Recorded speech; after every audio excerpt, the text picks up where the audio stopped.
Hey, my name is Fernie. I'm the pastor here at Mid-City Church. I am so glad that you are worshiping with us today. Listen, I'm so excited to begin this Theology of Budget series with you. But I know that some of you may be ready to tune us out because you think we're going to talk about money or that we're going to ask you to give. If that's you, let me get some things out of the way. First, this is not a series in which we're going to talk about why giving is so important, or we're going to give you a connect or a giving card so that you can commit to giving. While we do believe that those things are important and they're a part of discipleship, we are not going to ask you for money at the end of this series. This is simply a series about why budgets are so important and what we can learn about our faith by using budgets. So, whether it's at home, whether it's at work, I want you to think about your budget as we dive into this series. Think about your budgets and be ready to never look at them the same way again. So I'm excited to start off this week with this series. But before we jump into that, I want to invite you to do one thing. Text the word HERE, HERE, to the number 225-307-0662.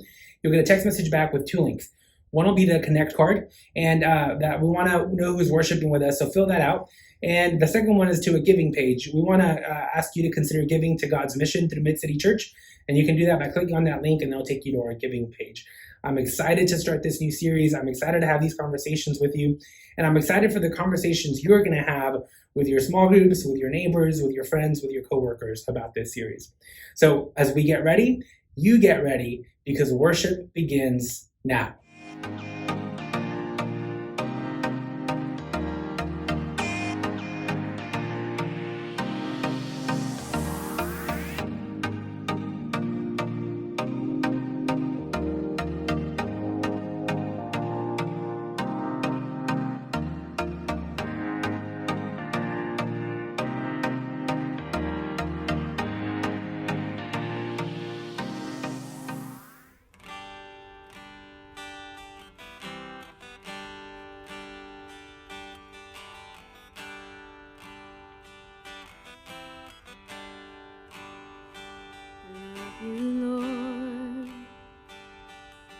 Oh, your mercy never fails me. All my days I've been held in your hands. From the moment that I wake up until I lay my head, I will sing of the goodness of God. All my life you have been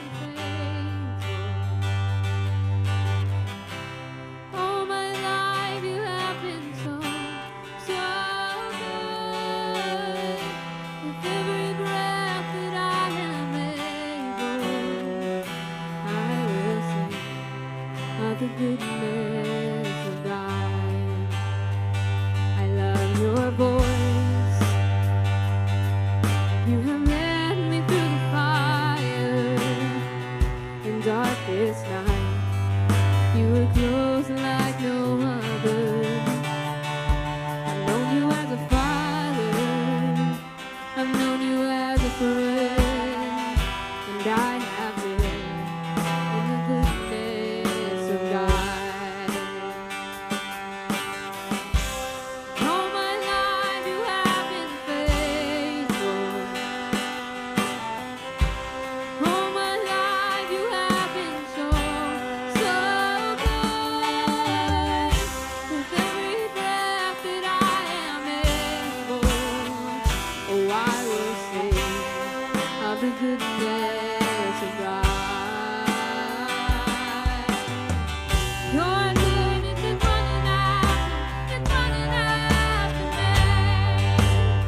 of the goodness of God.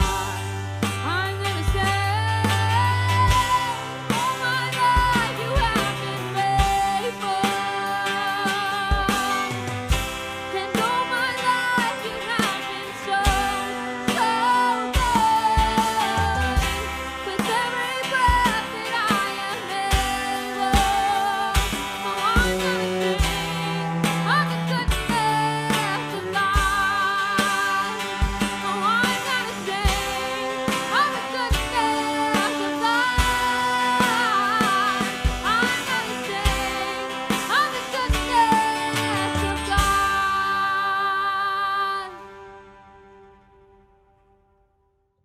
A year ago, when everything went into lockdown, one of my biggest worries became money. For starters, when the lockdown went longer and longer, I started to ask myself, what if one of us loses our job, right? We can't afford to do that right now. I also started to worry because, like many of you, we would go to the grocery store maybe once a month, maybe every other 2 weeks or every 3 weeks, which meant our grocery bill got significantly higher because pretty much every meal was happening at home. And every time we'd go to the checkout and we had to pay, I would panic a little bit. My anxiety would rise because that bill was so high. But perhaps my biggest worry throughout the lockdown was looking at all of the debt that we had and realizing if we could just pay that off, our lives would be so much easier. Not easy, but so much easier. You know, the high grocery bill would be no problem because we wouldn't have our bills to pay, and the credit card debts, like they wouldn't stress me out. And even if we lost our jobs, not having one of our jobs, we would have been okay for a little bit, right? So it would have made a huge difference. So because of that, at the beginning of 2021, the beginning of this year, my wife and I decided to begin a lifelong journey of budgeting our monthly income and our expenses. And let me tell you, using a budget has not always been as easy. At times, it was disheartening to see how much we were paying towards our bills compared to how much we were paying towards enjoying our own paycheck. Other times, we felt like we were missing out on life because when we ran out of money in a certain budget, we stopped, going out to eat dinner or eating our weekly Sunday afternoon ice cream cone. Stuff like that just happened, and it felt like a huge bummer. But let me tell you what else happened. As we used the budget month after month after month, I began to see some patterns that were emerging from that experience. And at least for me, using a budget taught me a lot about faith. And my hope is that through these next 3 weeks, that you too will be encouraged to not only use a budget, but maybe you will also be challenged to grow deeper in your faith as we look at budgets through a different lens. So let's get started. The first thing you need to know about budgets is that you have to use a zero-sum budget or an every dollar budget. They're all called different things, but basically an every dollar budget means that you have to create a budget where every penny that comes into your possession, into your bank account or into your piggy bank or whatever, every penny that comes into your possession has to be accounted for in some way, shape, or form. So let's use an imaginary example. Let's pretend that your monthly income is about $1,000. So let's say exactly $1,000. Well, you have to make sure that every one of those dollars out of those $1,000 is accounted for. So let's pretend that the first thing you start off with is giving 10% to your church or a local nonprofit. So that's $100 right there. So then let's look at you have a mortgage or rent of $500. So you allot that money, you budget that money to go to your rent. Then let's say you decide to pay your bills for $100, and you need to use another $100 for groceries and another $100 for going out. So that's about $900, which means you have $100 left, and you allot those $100 to go into your savings, right? So every dollar out of those 1,000 is accounted for. So if you do this right, there's 3 things you need to understand. So first, the whole point of budgeting these amounts is that you make every effort to not go over on these budgets, right? On each one of these categories. So if you say, I'm going to spend $100 on groceries, you spend $100 on groceries this month, right? And if you can do that, then you begin to see a difference in the way your spending habits are and in how you think about your money. The second thing you need to understand is that you don't spend all of your money when you use a budget, right? Theoretically, in the example we talked about, you only spent 900 out of the 1,000. 100 of that went into savings, right? So making a budget is not about spending all of your money. It's about having a plan for every single dollar that comes into your possession. Third, at the end, if you have a negative amount of money in a budget, right? So if you allotted $100 for grocery and you spent $200, then you need to make up those $100 somewhere else, right? Something's got to give in order for you to allot for every dollar and not pretend like you have more money than you actually have, right? So if you don't use a budget, I want to challenge you to begin to use an every dollar budget. Really use any budget, but this is the kind of budget that I recommend. And again, at the beginning of each month, let's just go through this really quick. You write down your projected income. You plan to give 10% to the church or a nonprofit.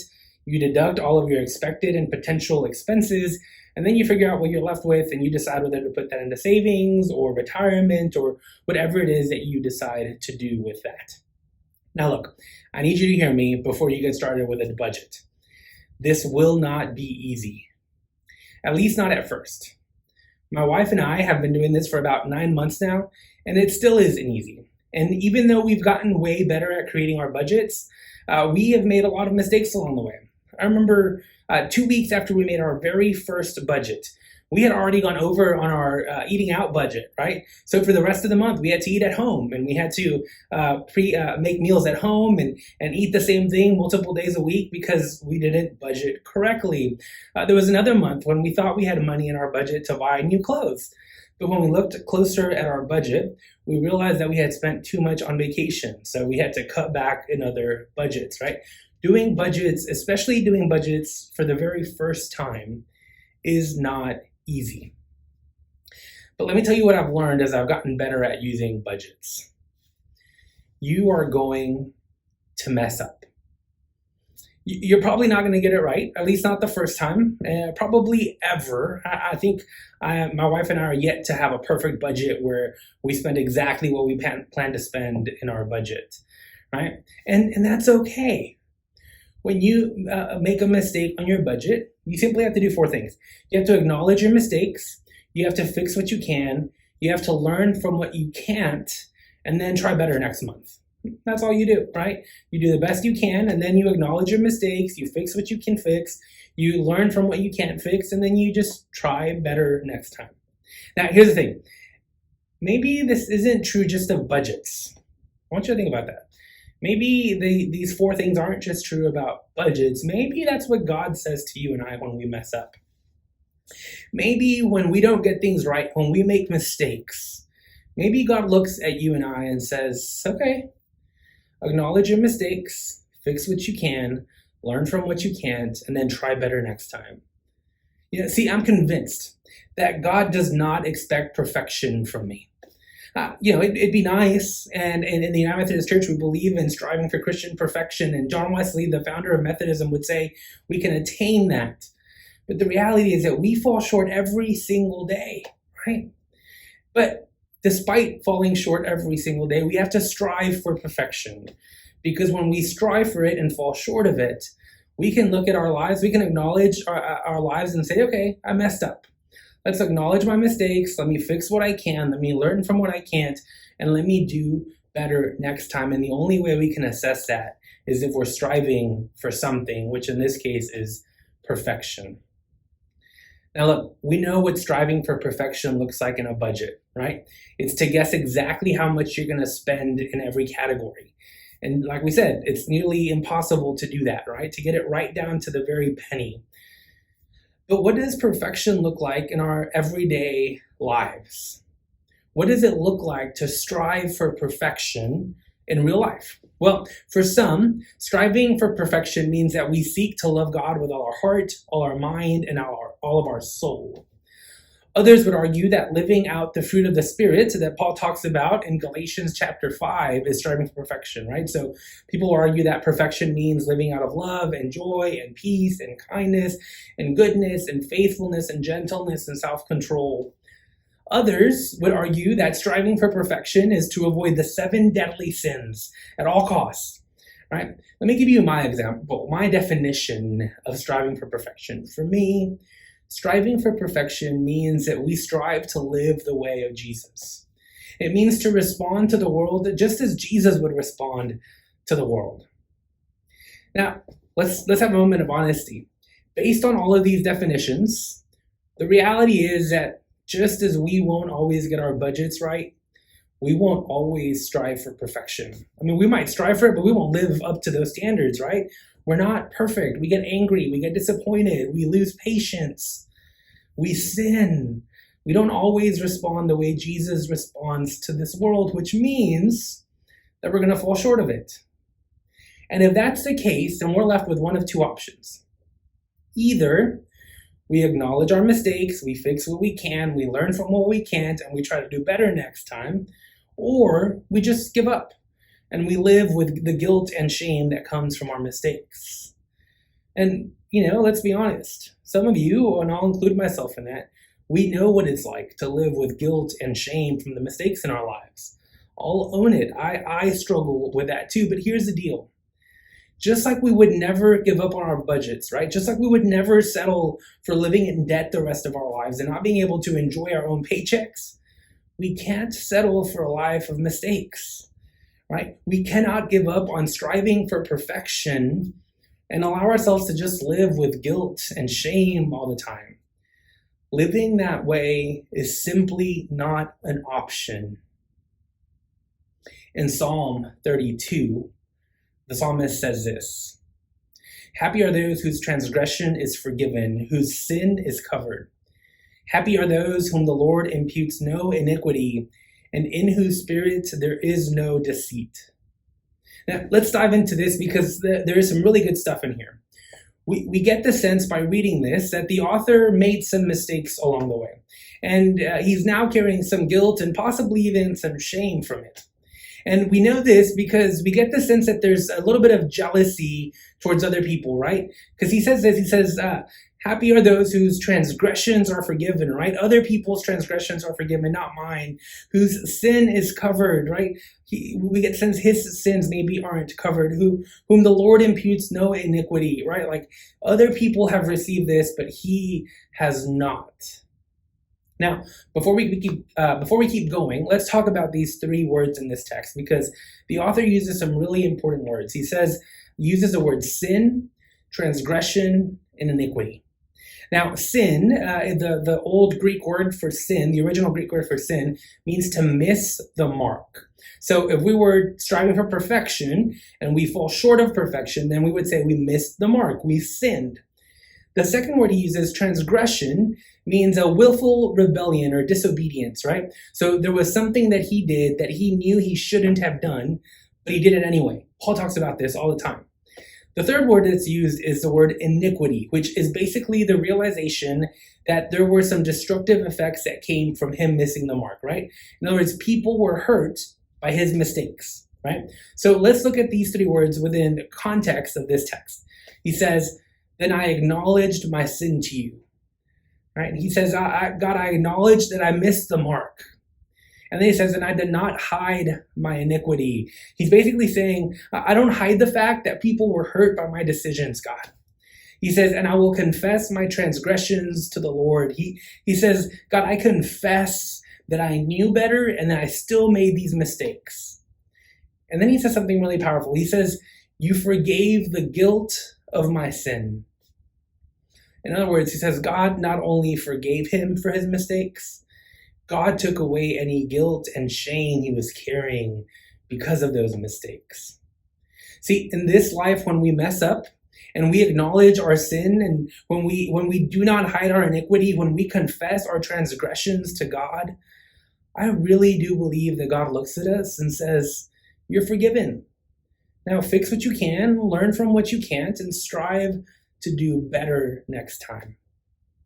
See, just as our budgets will never be perfect, our lives will never be perfect, which means that we're going to mess up. And when we do mess up, it's okay. We acknowledge our mistakes, we fix what we can, we learn from what we can't, and we strive to do better next time.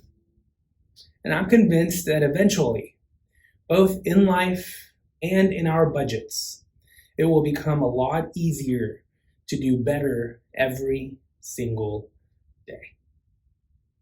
Will you pray with me? Gracious and loving God, I give you thanks that you're a God who offers forgiveness.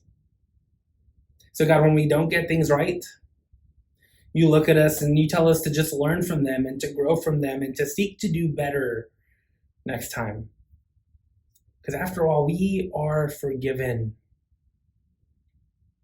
God, help us as we dive into our budgets and we try to create our own budgets in our everyday life. May we give ourselves grace not just to not have perfect budgets, but when our lives aren't perfect, may we extend grace to ourselves as well. God, we strive for perfection, we strive for perfect lives, and we strive for perfect budgets. But when we fall short, and we probably will, may we extend ourselves the same grace that you extend to us. God, we give you thanks, and we pray this in your most precious and most glorious name. Amen.